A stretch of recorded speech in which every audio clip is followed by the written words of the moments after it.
అందరికీ నమస్తే అండి. సో వైఎస్ సునీత రెడ్డి గారు నిన్న ఢిల్లీలో ప్రెస్ మీట్ పెట్టారు. ప్రెస్ మీట్ పెట్టి ఆమె ఏం మాట్లాడారు, ఎటువంటి విమర్శలు చేశారు, ఎటువంటి ఆరోపణలు చేశారు, తన తండ్రి హత్య కేసులో ఎవరి పాత్ర ఉంది, ఎవరు కాపాడుతున్నారు, వైఎస్ జగన్మోహన్ రెడ్డి గారి పాత్ర ఏంటి, వైఎస్ జగన్మోహన్ రెడ్డి గారికి ఎందుకు ఓటు వేయొద్దు, ఆయన ఎలా మోసం చేశారు, ఇదంతా కూడా ఆమె చెప్పారు. సో చెప్పారు కాబట్టి వైఎస్ఆర్ కాంగ్రెస్ పార్టీ వాళ్ళకు పని పెట్టారు. ఆమె వైసీపీని ఎవరినైనా తిట్టినా విమర్శించినా మరి వాళ్ళకు ఉపాధి దొరికినట్టే కదా. సో వైసీపీ వాళ్ళు రెస్పాండ్ అయ్యారు అంటే ఓకే, వాళ్ళ వెర్షన్లో వాళ్ళు చెప్తారు అది చంద్రబాబు గారి స్క్రిప్టు, చంద్రబాబు గారు చెప్పినట్టు ఆమె మాట్లాడారని సజ్జల గారు ఇంకెవరెవరో చెప్తారు. ఎందుకంటే అది వైసీపీ వాళ్ళ పాత్ర, అది వాళ్ళు అలా చేయాలి. అయితే ఒక మేధావి జర్నలిస్ట్ ఉన్నాడు మన రాష్ట్రంలో, దాదాపుగా 30 ఏళ్ళ జర్నలిజం అనుభవంతో ఒక మేధావి జర్నలిస్ట్ ఉన్నాడు. ఆయన్ను చాలామంది వైసీపీ పేటీఎం, వైసీపీ కూలీ, వైసీపీ వాడు అంటే నేను పెద్ద పట్టించుకున్నాను. ఎందుకంటే ఆయన సీనియర్, ఎంతైనా అనుభవం ఉంది, నాలెడ్జబుల్ పర్సన్, మంచి నాలెడ్జ్ ఉంది, అంతర్జాతీయ వార్తలు ఎక్కువ చెప్తుంటాడని నేను అనుకుంటాను. అయితే అప్పుడప్పుడు కొన్ని వీడియోస్ చూస్తే నిజంగా ఆయన వైసీపీ పేటీఎంఏ అనిపిస్తుంది. ఎందుకంటే ఈ వీడియో వైఎస్ సునీత రెడ్డి గారు నిన్న పెట్టిన ప్రెస్ మీట్ని అర్జెంటుగా ఆయన తప్పు పట్టేయాలి. ఆయనకు పార్టీ ఆఫీస్ నుంచి టార్గెట్ వచ్చింది, ఈరోజు నువ్వు ఏ వీడియో చేస్తావో తెలియదు, ఆమె పెట్టిన ప్రెస్ మీట్ని డైవర్ట్ చేసి అది తప్పు అని జనం అనుకోవాలి అనేసరికి ఆయన ఒక వీడియో చేశాడు. ఆ వీడియోలో ఆయన ఏం చెప్తాడు, వైఎస్ సునీత రెడ్డి గారు ఢిల్లీలో ప్రెస్ మీట్ పెట్టారు. ఢిల్లీలో ఎందుకు పెట్టారు అంటే ఎన్నికలు వస్తున్నాయి కాబట్టి ఢిల్లీలో పెట్టారు. జగన్మోహన్ రెడ్డిని అర్జెంటుగా జాతీయ స్థాయిలో బదనాం చేసేయాలి, నేషనల్ మీడియా అంతా అతని మీద చెడుగా ప్రచారం చేయాలి, అతను ఇచ్చిన సంక్షేమ పథకాలు వద్దు, అతను చేసిన మంచి వద్దు, అతని గురించి ఏమీ పాజిటివ్ ఉండకూడదు, ఇదంతా కూడా చంద్రబాబు టీడీపీ ప్రకారం వాళ్ళు ప్లాన్ ప్రకారం జరుగుద్ది, ఇదంతా కూడా చంద్రబాబు ప్లానే, అందుకే ఢిల్లీలో ప్రెస్ మీట్ పెట్టించాడు అని ఏదేదో ఆయనకు నోటుకు వచ్చినట్టు అంతా చెప్పాడు. అయితే ఇక్కడ నేను ఒకటి చాలా స్పష్టంగా చెప్పదలుచుకున్నాను, బహుశా ఆయనకు తెలుసో లేదో కానీ సునీత రెడ్డి గారు 2021 ఏప్రిల్లో కూడా ఢిల్లీలో ప్రెస్ మీట్ పెట్టారు. గురు 2021 ఏప్రిల్లో ఢిల్లీలో సునీత రెడ్డి గారు ప్రెస్ మీట్ పెట్టారు. మరి అప్పుడేమీ ఎన్నికలు లేవే. మళ్ళీ ఇంకో మాట ఏంటంటే ఆమె ఎప్పుడు ప్రెస్ మీట్ పెట్టినా ఢిల్లీలోనే పెడతారు, ఆంధ్రప్రదేశ్లో పెట్టరు. ఎందుకంటే మన ఆంధ్రప్రదేశ్లో మీడియా ఎంత దరిద్రంగా ఉందో అని చెప్పడానికి నువ్వే ఉదాహరణ. మన మేధావి జర్నలిస్ట్ గారే ఉదాహరణ. మన ఆంధ్రప్రదేశ్లో సునీత రెడ్డి గారు ఎందుకు ప్రెస్ మీట్ పెట్టరు అని చెప్పడానికి మన సోకాల్డ్ జర్నలిస్టులు, మన సోకాల్డ్ మీడియాలే ఉదాహరణ. కాబట్టి ఆమె ఇక్కడ ఎలా ప్రెస్ మీట్ పెట్టగలరు? పెట్టరు.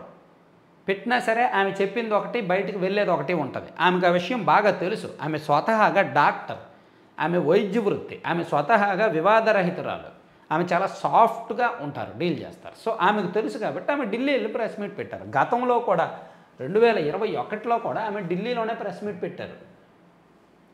ఇదిగో Viveka's daughter meets CBI officials in New Delhi అని పెట్టి 2021 ఏప్రిల్ 3వ తేదీన ఆమె ఢిల్లీలో ప్రెస్ మీట్ పెట్టారనమాట.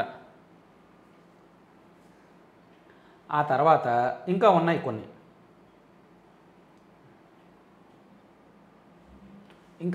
చెప్తానాగండి. 2022 డిసెంబర్లో కూడా ఆమె ఢిల్లీలో ప్రెస్ మీట్ పెట్టారు, 2 సార్లు పెట్టారు ప్రెస్ మీట్. ఈ కేసులో 2020 మేలో అనుకుంటా, మే ఆర్ జూన్ నాకు కరెక్ట్ గుర్తులేదు, ఆంధ్రప్రదేశ్ హైకోర్టు సిబిఐకి అప్పగించింది ఈ కేసు డీల్ చేయమని, ఈ కేసు విచారించమని సిబిఐకి 2020 మేలోనో జూన్లోనో అప్పచెప్తే సిబిఐ 2020 జూలై 17 to 31 వరకు మొదటి దశలో ఇన్వెస్టిగేట్ చేశారు. ఈ వివేకానంద రెడ్డి గారి కేసును మొదటి దశలో ఇన్వెస్టిగేట్ చేసి ఒక 40% నిజాలు తెలుసుకున్నారు.